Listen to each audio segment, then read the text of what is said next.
Just in case you think that this African-American vote is monolithic for Hillary Clinton, you might want to take a peek at the second most powerful Georgia Democrat. He's Georgia State Senator Vincent Ford, who was telling me earlier on that he's a Bernie guy now, Bernie Sanders. Take a look. Right now, what I am most focused on is making sure that Bernie Sanders gets the nomination, and he wins in November. And you think he has a better chance as the leading Democrat than Hillary Clinton? I think Bernie Sanders is exciting the Democratic base. I think he's exciting independents.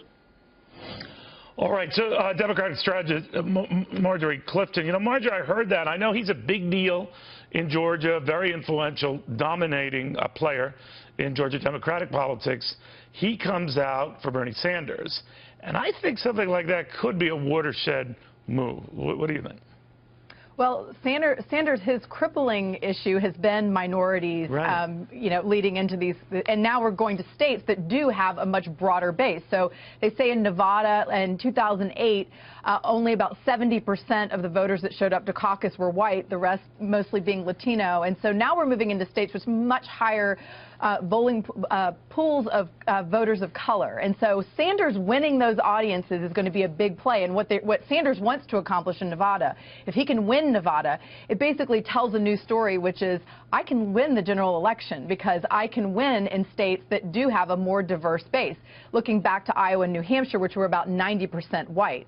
And so while he has the millennials, what we're seeing is that he might be locking in some, especially those younger Latino voters, and them also being the key to all future elections, because that's the fastest growing population in the country right now. All right, well, so, obviously the Hillary Clinton people immediately came out and sort of downplayed that, said Nevada really isn't representative of the cross-space appeal that she has, particularly with African Americans. But I would imagine that offends Nevada Democrats all the more, right?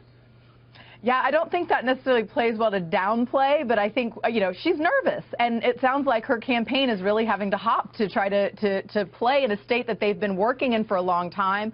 They felt like they had a stronghold, and I think it's been a surprise to all to see the momentum that's being created by the Sanders campaign, by the media, by his win in New Hampshire, and now, again, speaking to those messages that are resonating with African-American and Latino voters in particular. So, you know, can he pull them away with, you know, Hillary Clinton having gotten the endorsement of the Black Caucus over the weekend? That's a big win for her.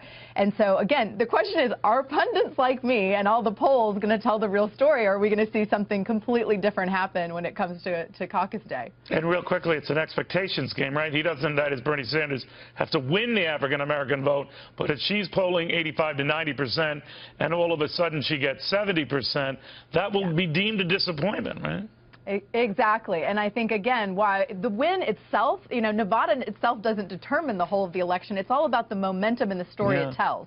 So if she wins, then she's in a much stronger position going into South Carolina and then future elections. Marjorie, great reads as always. Thank you. Marjorie Clifton.